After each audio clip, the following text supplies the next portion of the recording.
Bismillahirrahmanirrahim. Assalamualaikum warahmatullahi wabarakatuh. Alhamdulillahirabbil alamin wassalatu wassalamu ala rasulil amin wa ala alihi wa ashabihi wa man tamassaka bisunnatihi ila yaumil. Pemirsa dan pendengar rahmat Allah Subhanahu wa taala. Ada apa gerangan kita online sekarang? Pada sore kemarin saya di WA oleh anak saya, kemudian mengirim sebuah link. Setelah saya klik link itu dan anak saya bilang ini lagi viral atau lagi sedang disebarkan oleh banyak orang, ya, sebab kenapa munculnya ini video, ya, kita sedikit bercerita dulu nih kronologinya, ya. Setelah saya buka, rupanya itu adalah ceramah saya yang mungkin 2 tahun yang lalu di salah satu daerah di Sumatera Barat, yaitu ketika diundang untuk sebagai pemateri menjelaskan tentang penyimpangan kelompok radikalisme dan juga terorisme termasuk ISIS. Sebelum saya menyampaikan, saya diberi informasi oleh para penyelenggara bahwa mereka juga mendapat tuduhan-tuduhan sebagai kelompok radikal, sehingga mereka mengadakan tabligh akbar membuktikan, ya, dengan membongkar kesesatan kaum radikal tersebut. Itu ceramah sudah lama, dan itu di awalnya saya berkisah tentang sebuah peristiwa. Saya diajak untuk mengisi sebuah tabligh akbar, ya, membongkar kesesatan Syiah di salah satu daerah di Madura, daerah yang terujung sekali. Itu pada tahun 2010, kita 2010, ya. Namun tanpa disangka, tanpa diduga, saya berangkat dari Jember, itu dari tempat tinggal saya, domisili sekarang, itu sekitar jam 12 malam sampai pagi di Surabaya, ya, karena sudah lama dihubung berkali-kali oleh penitia. Kemudian saya sampai di waktu itu Suramadu masih belum diresmikan, sehingga saya naik mobil dari Surabaya kemudian ke Madura dengan naik kapal, mobilnya naik kapal. Saya sampai di pelabuhan Madura sana, saya dijemput oleh penitia. Namun di dalam perjalanan saya dibelokkan kepada suatu pondok pesantren dengan dia bilang menyebut temannya, menyebut salah seorang ustadz atau kiai gitu. Setelah itu saya ikut saja sampai pada sebuah pondok. Rupanya di sana adalah seseorang yang akan kita bahas juga, yang baru viral hari ini, ya. Jadi sebab muncul itu rupanya ada penyebab, yaitu ada ngobrol santai dua orang, seorang ustadz, seorang kiai, ya, dengan inisial UTS atau UAS, ya, UAS, ya, untuk UTS. Kemudian satu lagi berinisial Mir lah, ya, Mir gitu. Berasal dia asli dari tempat di mana saya juga berdomisili. Rupanya di sana saya menunggu cukup lama, tapi saya tidak pernah dihidangkan air minum dan terusnya. Rupanya di sana lagi penguatan pemahaman aswaja yang, dan di situ ada pelatihan lah untuk mengkanter paham-paham yang mereka sebut sebagai paham Wahabi. Itu saya menunggu. Saya tidak kira si Fulan itu yang ada di situ. Saya kira ada seorang yang mau ikut dalam acara nanti tabligh akbar itu, pimpinan pondok tersebut. Rupanya tidak. Rupanya si Fulan ini. Setelah jam 10 mungkin atau setengah 11, ya, cukup lama saya di situ, diistirahatkan di sebuah ruangan. Terus berangkat. Sampai lokasi tempat rencana acara, yaitu pembahasan tentang tabligh akbar, tentang mengupas tentang kesesatan Syiah, karena memang di 2010 itu saya membahas 2 topik besar sebetulnya di berbagai kota di Indonesia. Pertama adalah tentang mengupas berbagai penyimpangan terorisme dalam syariat Islam, kemudian juga membahas tentang penyimpangan akidah Syiah Rafidhah. Jadi saya mengisi di beberapa daerah di Indonesia, termasuk juga penataran para dai tentang membahas tentang penyimpangan akidah Syiah Rafidhah. Nah, kebetulan saya diundang ke sana. Namun saya dikejutkan sampai di lokasi, di spanduk itu tertulis 2 narasumber termasuk orang yang saya tunggu tadi lama dan ikut bersama saya ke sana. Ya, di sana sudah hadir dan tempatnya waktu itu pas di PCNU di suatu daerah di Madura tersebut, di daerah ujung sekali. Ya, saya sendiri di situ. Narasumber berdua, yang satu bicara tentang Syiah, yang satu bicara tentang kesesatan Wahabi. Ya. Dan saya sebagai pembicara pertama. Ketika pembicara pertama saya bahas bahwa saya kaget, dan karena di dalam undang penitia tidak pernah ada pembahasan lain atau narasumber lain dalam undangan itu. Pembahasannya adalah tentang Syiah Rafidhah saja, gitu undangannya sampai kepada saya. Rupanya sana tiba-tiba ada dua topik, dua pembicara. Nah, ketika itu sebelum saya mengupas tentang memaparkan materi tentang berbagai penyimpangan Syiah di dalam akidah mereka, saya bahas dulu dan saya bantah dulu pemikiran si fulan ini, karena kalau saya bercerita cukup panjang juga, nanti akan kita sambungkan. Ini pembahasan akan beruntut ya, akan kita bahas berbagai peristiwa-peristiwa insya Allah. Jadi saya bahas dulu, dan qadarullah saya sebetulnya sudah siap di dalam laptop saya. Kenapa?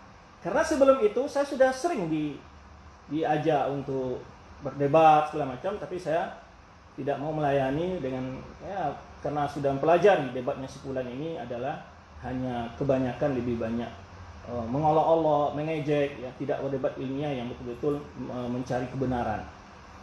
Nah, kemudian ya, setelah itu berlangsung, saya bahaslah siapa sepulan ini, dan tulisannya salah satu mengatakan tentang menulis buku, yaitu bahwa Asy'ariyah itu Ahlussunnah. Kemudian saya bongkar bahwa buku itu bukan karang dia, tapi itu adalah terjemahan dari buku bahasa Arabnya. Kemudian saya tampilkan di PowerPoint buku aslinya, dan kemudian saya tampilkan pula buku bantahan terhadap buku itu. Bantahan terhadap buku itu ini sudah dibantah. Dan Anda bukan penulis, saya bilang begitu. Ya, karena saya tahu bukunya, dan kemudian setelah itu saya jelaskan karena saya selama ini mengikuti ceramah-ceramah dia, fitnah-fitnah dia tentang dakwah, ya, menyebar Wahabi segala macam itu saya ikuti. Ya, saya ikuti. Kemudian di situ saya sebetulnya juga punya bahan tentang apa itu Wahabi, ya, dan itu lebih banyak saya ambil dari bahannya dari surat Syekh Muhammad Wahab sendiri kepada Ali Qasim, menjawab tuduhan-tuduhan fitnah-fitnah pada beliau waktu beliau masih hidup. Saya bantah semua syubhat-syubhat yang biasa disebarkan oleh si fulan ini. Ya. Nah, akhir cerita ya biasalah, antum bagaimana jawabannya di dalam debat, ya. Pasti ngiru-ngiru ke sini, enggak jelas topik yang dibantah gitu ya. Cuma berkilah lah, tidak bisa menjadikan secara ilmiah, dan ketika itu semua hadirin paham apa yang saya jelaskan. Dan kesimpulan dari Mudarto mengatakan bahwa tuduhan-tuduhan itu tidak ada bukti, ya. Kemudian setelah selesai itu si fulan meminta juga ingin ke rumah saya, karena saya memang punya berapa buku kutub sittahnya Syiah lah, ya, kutub sittahnya Syiah atau Sunan Arba'ahnya lah saya punya.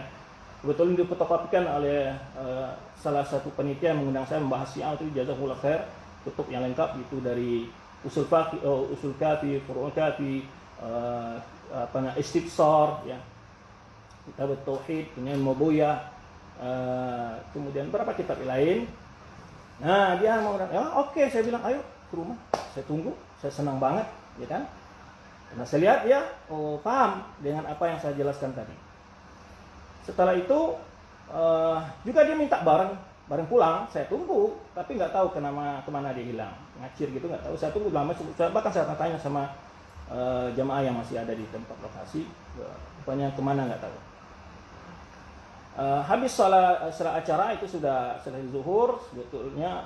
Kemudian saya sholat sendirian karena para jamaah bubar, mungkin mereka sholat jamaahnya di rumah masing-masing gitu ya. Walaupun di situ ada musala kecil, tapi pada bubar saya kira akan sholat berjamaah di situ. Karena memang sempat telah lewat dari sholat berjamaah yang ada di masjid yang juga tidak jauh dari tempat diskusi itu, tempat acara. Nah itu, kemudian saya naik bis lagi. Tidak diantar oleh penitia ke pelabuhan di Madura yang di ujung ini di Talan, tapi saya naik bis, kemudian saya nunggu bis Dari bis itu pun tidak menyeberang langsung ke Surabaya, karena ganti bis lagi di pelabuhan. Saya menunggu sampai jam 12 malam dan akhirnya kira-kira jam 2 malam sampai saya di Jember. Dan hari Seninnya saya ngajar, karena hari Minggu, Senin saya ngajar. Nah, itu cerita singkatnya. Tiba-tiba dikejutkan setelah itu dia mengeluarkan buku namanya Debat Wahabi. Rupanya itu dia ingin tetapi dia tidak sama sekali menyinggung materi yang dan jawaban-jawaban saya. Yang kalau orang berdebat ilmiah, itu argumentasi lawan itu dijawab. Buktikan gitu. Maka saya kepada dua orang yang barusan mengadakan semacam dialog, ya, dialog begitu. Nah, kenapa harus jauh-jauh saling bertanya begitu? Apakah si Uwas dan si Mir ini, ya, pernah membaca kitab Syekh Islam enggak? Muhammad Wahab enggak? Sekarang Anda berdua saya tantang, nanti kita bisa live lewat Zoom. Tolong tunjukkan, ya, di mana kesesatan dalam kitab Ibnu itu, biar saya bakar nanti kutubnya yang ada pada saya ini. Ya, menyerupakan Allah dengan makhluk di mana? Kemudian apalagi suka mengkafirkan. Ayo kita cek satu persatu dari kitabnya. Kalau antum berdua tidak punya, bisa di-download juga, sudah banyak sekarang kitabnya, ya, bisa di-download. Ya, tolong beri informasi kepada saya bagian mana dia mengatakan bahwa Allah seperti makhluk, menyerupakan Allah dengan makhluk. Atau dia mengkafirkan dua orang ini. Karena dia menyebut Taimi, Muhammad Wahab, ini sebagai mereka itu. Maka saya tantang. Kalau tidak, maka Anda adalah pembohong besar. Anda berdua adalah pembohong besar. Terutama salah satu di antara mereka ini pernah berbohong bahwa Saudi Arabia meliburkan demi untuk melaksanakan Maulid Nabi. Kemudian juga pernah saya jawab. Dia mengatakan bahwa Syekh Albani, Syekh Muhammad Shalih Utsaimin membolehkan bom bunuh diri. Ini sudah pernah jawab juga. Ya, maka saya perlu. Kenapa saya jawab ini? Ini adalah fitnah yang sudah memakan banyak korban. Terjadi pemukulan di berbagai daerah. Gara-gara fitnah seperti ini. Apa Anda tidak takut sama Allah dengan tuduhan seperti itu? Ya, mesti Anda takut kepada Allah. Ya. Buktikan di mana itu kitab-kitab. Nah, dan ini ikhwan, ini kita beli namanya momen kita ini adalah yaitu antara fitnah dan fakta. Antara fitnah dan fakta. Dan ini akan kita bahas dalam beberapa majlis. Maka silakan antum para ikhwan ikuti, termasuk para fan kedua pengikut ini. Dan saya nasihatkan kepada antum semua, antum tidak boleh melontarkan kata-kata apapun, kita tetap menghormati, ya, sesama muslim minimal, apalagi orang-orang yang berilmu. Dan kepada baik fan-nya dua orang ustaz ini, Anda harus fair, ya, tidak perlu main apapun, saksikan saja, karena para ahli ilmu itu biasa jawab-jawaban, biasa diskusi itu. Kita kalau baca sejarah para ulama dahulu, biasa mereka diskusi, siap jawaban. Ayo, kita akan jawab-jawaban, kita akan saling buktikan siapa sebetulnya yang membuat fitnah dan mana faktanya kalau itu adalah bukan fitnah. Nah, itu kita minta. Ya, itu kita minta sekarang. Kalau tidak, takutlah dengan firman Allah Subhanahu wa taala dalam surah Al-Ahzab, ya, waladina yu'dzuna al-mu'minina wal mu'minat bighairi maktasabu qad ihtamalu buhtanan wa itsman mubina. Surah Al-Ahzab ayat 58, orang-orang yang menyakiti orang beriman laki-laki dan perempuan bighairi maktasabu, tanpa ada kesalahan yang dia lakukan, qad ihtamalu buhtanan wa itsman mubina. Sungguh Anda telah memikul sebuah kedustaan yang nyata dan dosa yang nyata. Kedustaan dan dosa yang nyata. Ya, ini yang pertama. Ya, sampai juga menyinggung bahwa ada di tempat saya dibilang oleh si Mir ini, ya, atau si Ir ini mengatakan bahwa di tempat saya ada yang nama lembaga memakai nama Imam Syafi'i, kemudian yang diajarkan adalah ajaran Wahabi. Andakah pernah Anda datang ke kampus tersebut dan lihat buku-bukunya? Anda tahu materi yang diajarkan? Atau hanya sekedar ingin memfitnah? Saya undang Anda dengan penuh hormat ke sini. Mari kita lihat kurikulumnya, kitab-kitab yang diajarkan. Boleh kita lihat, dan berapa kitab-kitab Imam Syafi'i yang diajarkan dari ulama Syafi'iyah, mutunnya yang diajarkan, ya, mutunnya yang diajarkan kepada mahasiswa. ya, boleh kita buktikan bahwa Anda itu sebetulnya ingin memprovokasi orang untuk terjadi berbagai bentuk kerusuhan sebetulnya. Bukan ingin menyebarkan sebuah kebenaran. Kalau Anda memang jujur, yang selama ini ya salah seorang mereka ini yang dari Sumatera ini sering mengatakan kita harus tabayun. Anda pernah tabayun kepada kita Menutemia? Anda pernah tabayun kepada kita Muhammad Wahab? Anda pernah tabayun kepada dai-dai yang Anda cap sebagai dai Wahabi di Indonesia? Kalau ingin telepon kepada saya kasih nomornya. Yang lain tidak sebenarnya untuk mencatat nomor saya kecuali 2 orang ini. Kalau beliau ingin berdiskusi secara ilmiah dengan baik-baik, ya, nomor saya boleh ada WA 081 391 159 804. Kita berdialog secara beradab, secara sopan, tidak perlu kita biasa ulama dulu kita biasa tukar pikiran kah? Ya, mungkin saja antum berdua punya bukti ya. Saya belum pernah menemukan, mungkin ayo kita berikan, kita bukti. Dan kita kritik. Ayo bersama-sama kita. Ya. Dan ini akan kita bahas nanti berapa topik ini. Yang sekarang ada berbicara tanpa ada bukti dan menuduh ya dan membuat kesimpulan sendiri. Dalam adab ulama kita ketika menyebutkan kesesatan suatu kelompok bukan persepsi kita yang dikemukakan, tapi ada mengambil dari sumber mereka dibaca ya seperti umpamanya kita membantah Syiah umpamanya. Bukan tuduhan dari kita. Kita ambil kitab mereka, kita baca halaman sekian ya dan kita tunjukkan.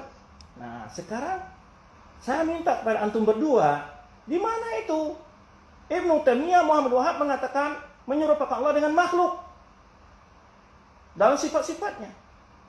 Yang sehingga antum anggap itu adalah musyabbihah.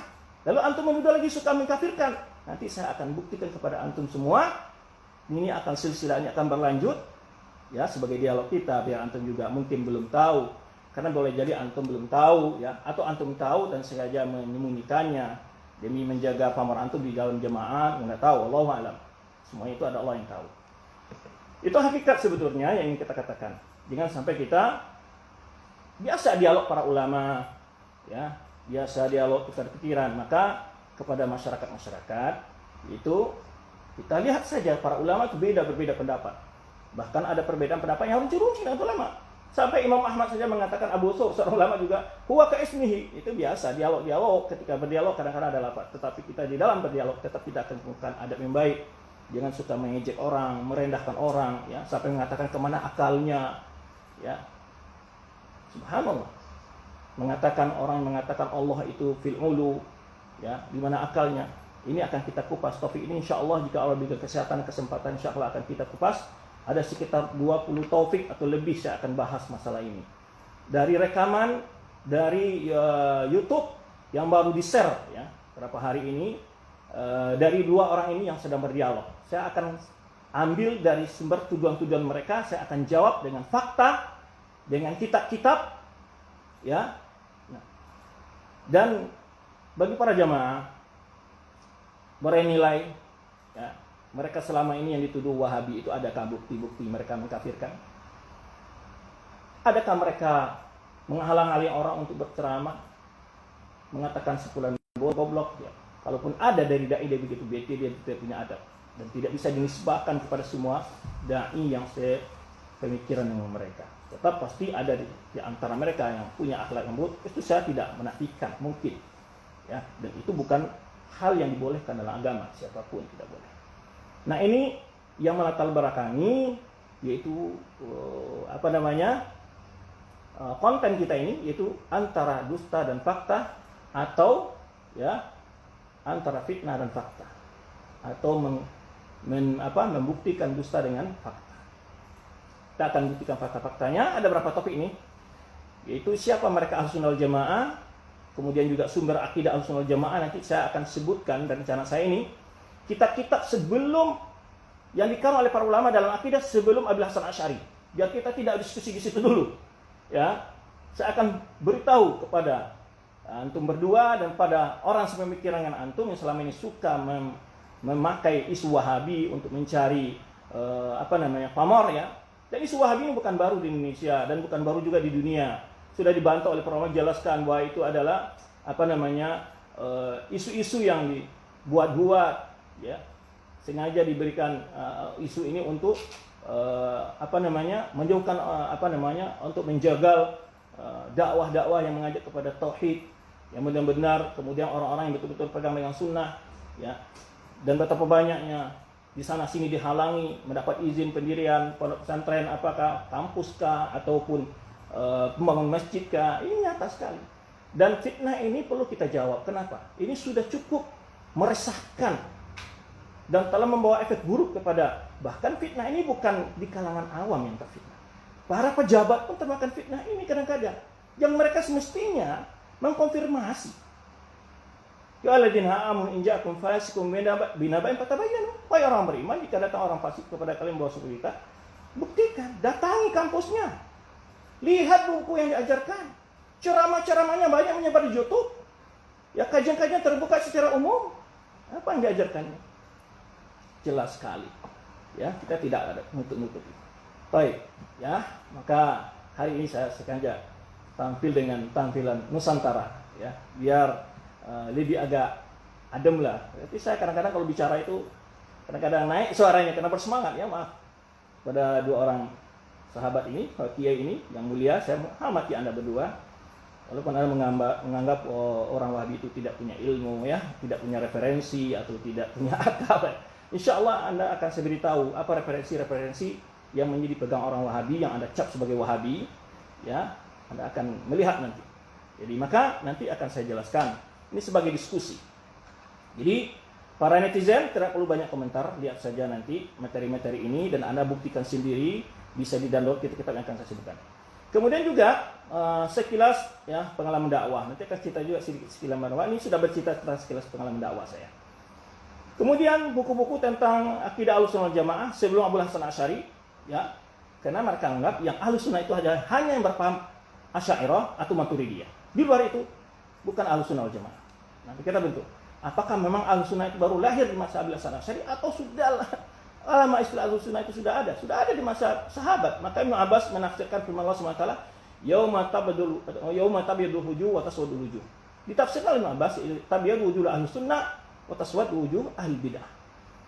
Ya, bercahayanya, berseri cahayanya Ahlussunnah dan hitam kelamnya cahaya ahli bidah. Berarti sudah ada Ahlussunnah wal Jamaah, bukan Abu Hasan Asy'ari yang membawa paham Ahlussunnah, bukan.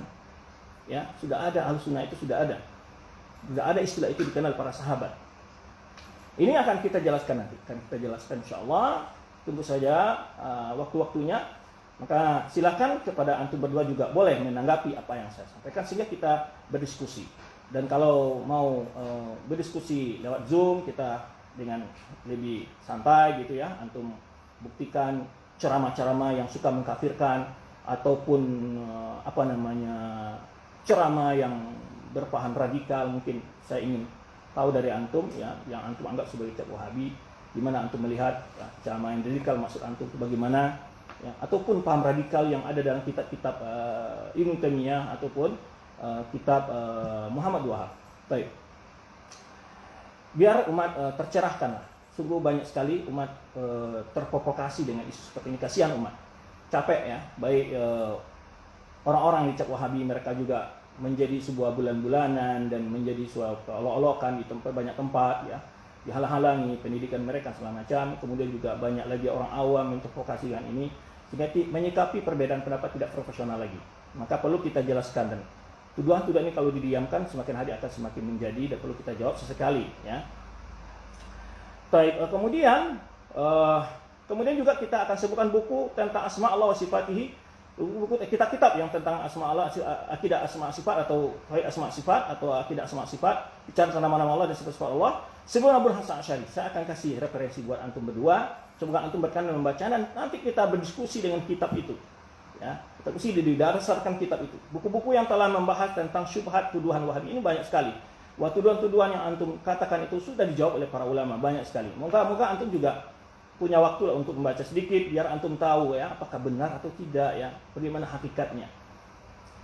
Kemudian juga pembahasan ulu. Nah, sifat ulu yang sempat disinggung di dalam dialog antum berdua itu ulu, istiwa dan nuzul, ya. Nanti akan saya kasih pada antum referensi. ulama yang menetapkan ini semua sebelum Abu Hasan Asy'ari.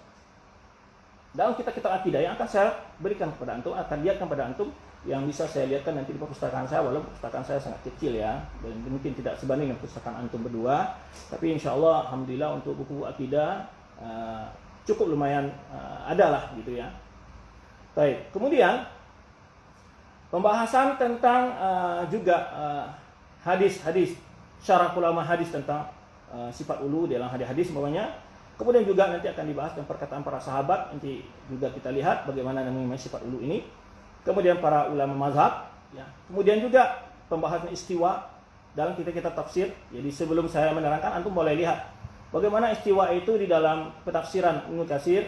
Yang paling lah Imam Mufassirin lah, Imam At-Tabari, ya, Imam At-Tabari atau Ibnu Katsir atau Al-Baghawi, ya, Al-Baghawi. Boleh antum lihat bagaimana mereka menafsirkan istiwa, apakah dengan paham yang antum sebarkan itu adalah nafsiran, ya. Tuduhan membeca belah umat, nanti juga kita akan membuktikan dari perkataan-perkataan ulama yang dicap sebagai Wahabi, bagaimana perkataan dia dalam masalah persatuan umat, bagaimana mereka persatukan umat. Kemudian juga tentang sifat nuzul, lalu kita juga akan lihatkan nanti kitab-kitab ulama sebelum Abu Hasan Asy'ari, ya, Abu Hasan Asy'ari rahimahullah, beliau juga punya kitab, beberapa kitab yang direkomendasikan untuk setelah beliau bertemu dengan Imam Ahmad menjelaskan bahwa beliau dalam kitab Ibana, kemudian juga Risalah Ahli Thabar, nanti kita akan lihat kepada antum, ya. Kemudian juga tuduhan musyabbihah, tuduhan tidak berakal, ya, ini sebetulnya nggak apa-apa ya. Tuduhan tidak punya referensi, ya. Kemudian juga tuduhan ini, ya, mohon dibuktikan mungkin, ya. Kemudian juga tadi sempat tuduhan ini, jawaban secara mujmal dulu nih ya, tuduhan bahwa ada lembaga bernama Imam Syafi'i tapi diajarkan adalah paham Wahabi, ya. Karena kebetulan juga saya adalah ketua yayasan Imam Syafi'i di Yogyakarta, ya. Dan Anda boleh lihat ke sini di rumah saya, ada nggak kitab-kitab ulama Syafi'iyah atau bukan, ya, yang jadi referensi untuk di kampus, ya. Kalau saya ringkas saya katakan bahwa waktu saya belajar pun ataupun saya ajarkan di kampus saya, ya, itu ada referensi lebih banyak kita ulama Syafi'i, ya, lebih banyak kita ulama Syafi'iyah, ya. Kemudian walaupun kami tidak belajar membaca kitab semua ulama, karena bukan berarti kita bermazhab Syafi'i dan tidak membaca kitab ulama Hanabila, atau ya, kita itu disuruh oleh para imam yang empat itu mengikuti dalil, bukan mengikuti pendapat mereka. Dan tidak ada satupun seorang pun dari ulama yang empat, Abu Hanifah, Imam Malik, Imam Syafi'i, Imam Ahmad, mengatakan ikuti pendapatku. Tapi semua mereka tidak ada mengikuti dalil. Dan ulama kita pasti ada kurang-kurang, tapi kita lebih hebat, tapi adalah kita berusaha membaca referensi ulama-ulama. Nah, ulama ini rupanya lebih tahu tentang dalil yang tidak ditemukan ulama lain, itu memungkinkan sekali. Di masa sahabat aja ada kok hadis yang diketahui oleh sahabat yang lain, itu wajar, ya. Maka kita bukan ketika ada perbedaan ulama, kita berarti bukan menghina ulama ini, merendahkan, tidak. Kita pilih pendapat ulama yang hujah, di antara kedua ini diskusi mereka, kita baca mana yang lebih kuat pendapatnya. Itu nanti kita juga akan bahas bagaimana manhajul ulama dalam beristidlal. Terus sempat juga menyinggung gaji, ya, di Saudi Arabia membantu semua dunia Islam. Untuk antum ketahui, itu Jamiah Islamiyah sekarang hampir 140 negara berkuliah di sana, digaji tiket pulang pergi. Dan tidak pernah yang kami dengar ini adalah ajaran Wahabi. Boleh antum baca kurikulum di Jamiah Islamiyah, ya, kitab hadis Kutubus Sittah itu dipelajari. Tafsirnya apa yang dipakai, antum boleh lihat ke situ, ya. Tafsir utama yang dipakai sana adalah tafsir Ibnu Katsir, muraji yang pertama ini, ya. Akidahnya Tahawiyah, Syarah Ibnu Abil Izz Hanafi, kitabnya kemudian juga Subul Salam kah, Syarah Bulughul Maram, atau Bidatul Mujtahid, ya. Kalau di hadis juga ada Muharrar dan seterusnya.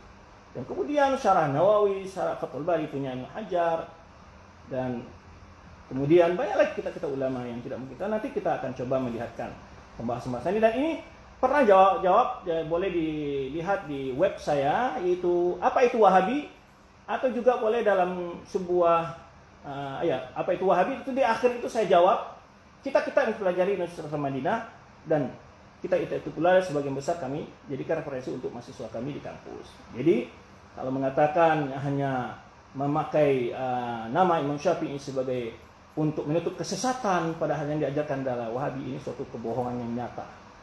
Boleh Anda cek ke sini kitab-kitab yang kami pelajari yang ada di perpustakaan kami. Ya, maka oleh sebab itu ingat, terakhir saya tutup ya dengan firman Allah SWT yang tadi sudah sebutkan surat Al-Ahzab ayat 58, yang kemudian juga firman Allah SWT dengan surat Al-Buruj surat Al-Buruj ayat 10, innal ladzina fatanul mu'minina wal mu'minat tsumma lam yatubu walahum adzabul jahannam walahum adzabul hariq. Sesungguhnya orang-orang yang memfitnah orang-orang beriman, yang laki-laki dan perempuan, kemudian tidak bertobat, maka bagi mereka adalah azab jahannam, dan bagi mereka adalah azab yang membakar. Nasihat Rasulullah SAW, iyyakum wal kadzib. Saya peringatkan kata Rasulullah SAW, janganlah kalian berbuat bohong. Ya, innal kadziba yahdi ilal fujur. Karena kebohongan akan membawa kepada perbuatan dosa. Wal fujur ila nar. Dosa akan memasukkan neraka. Kita semua, ketika ulama-ulama kita, ketika berbicara sebuah aliran sesat, itu bukan asumsi dari pendapat mereka. Mereka langsung merujuk ke referensi yang mereka kritik. Mereka baca, benar ini asli pendapat mereka, ya, dan bahkan membacanya berulang-ulang yang kita yang sampai salah paham lalu kita menyalahkan. Ya. Kemudian juga Allah SWT surah Al tadi, ya, sudah terbaik. Kemudian juga sabda Rasulullah SAW, la yakhulul jannata namam. Tidak akan pernah masuk surga orang yang suka mengadu domba. Ini pembahasan seperti ini akan mengadu domba antara umat. Ya. Akan terjadi adu domba, saling benci. Dalam riwayat ketat, ya, tidak akan masuk orang yang suka adu domba. Jauhi provokasi itu. Ya, jauhilah provokasi dalam berdakwah, mari berdakwah dengan ilmu. Kalau ada yang perlu diskusikan, kami sangat terbuka dan kami butuh nasihat-nasihat antum. Jika antum melihat, mari telepon ya, nomor telepon saya sudah saya bacakan untuk antum berdua tadi. Ya, kita saling memberi nasihat, ya. Kita di antara kita bukan orang yang paling alim, masih perlu banyak belajar.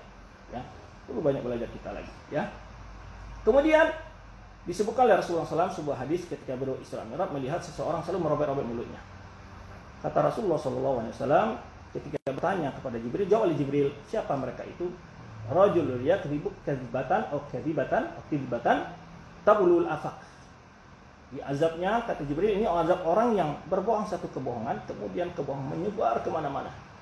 Dan azab di akhir kala adalah merobek-robek mulutnya. Semoga Allah SWT melindungi kita bersama dari segala azab dan memberikan kita selalu fair, ya, adil dalam menilai, terprovokasi dengan suatu perbedaan lalu diperuncing, ya. Memang ada perbedaan. Insya Allah di saat kita bicara menjawab syubhat tentang bahwa memecah belah, saya akan terangkan bagaimana konsep orang-orang antum cap sebagai Wahabi itu dalam mempersatukan umat. Dan antum juga tahu bahwa mereka adalah orang-orang yang utama ingin mempersatukan umat, tetapi dipersatukan umat di atas sunnah Rasulullah SAW, di atas tauhid, ya. Dan kalau kita lihat hadis-hadis yang bicara masalah perbedaan umat, selalu menasihatkan kita untuk kembali ke sunnah dan sunnah khulafaur rasyidin, ya. Kemudian juga ma'ana li ashabi nasr. Demikian, ya, terima kasih. Insyaallah kita akan lanjutkan episode yang berikutnya. Kita akan lanjutkan diskusi ini. Semua diskusi ini adalah membawa faedah ilmiah yang kita utamakan, bukan emosional, saling memaki, mengejek, merendahkan. Enggak. Jika saya melakukan itu, maka saya adalah salah. Dan antum boleh menasihati saya dalam hal itu. Dan kemudian juga memang saya ada sedikit orang berbicara, sebetulnya saya tidak marah, tapi kadang-kadang kenapa semangat suaranya agak tinggi. Maaf saja. Ya. Untuk para netizen, Anda timbah ilmu, lihat, ya, mana fakta dan mana fitnah. Itu saja. Maka kita menyelamatkan, baik yang dituduh maupun menuduh, sama-sama kita ingin mencari keridhaan Allah Subhanahu wa taala. Demikian, terima kasih. Mohon maaf jika ada perkataan yang kurang berkenan, dan kita akan selalu bertanasuk, ya, dari saling nasihat. Semua kita, ya, saling ingin merangkul ke surga Allah Subhanahu wa taala. Terima kasih. Wallahu a'lam bishawab. Subhanaka Allahumma wa bihamdika asyhadu an la ilaha illa anta astaghfiruka wa atubu ilaik. Wassalamualaikum warahmatullahi wabarakatuh.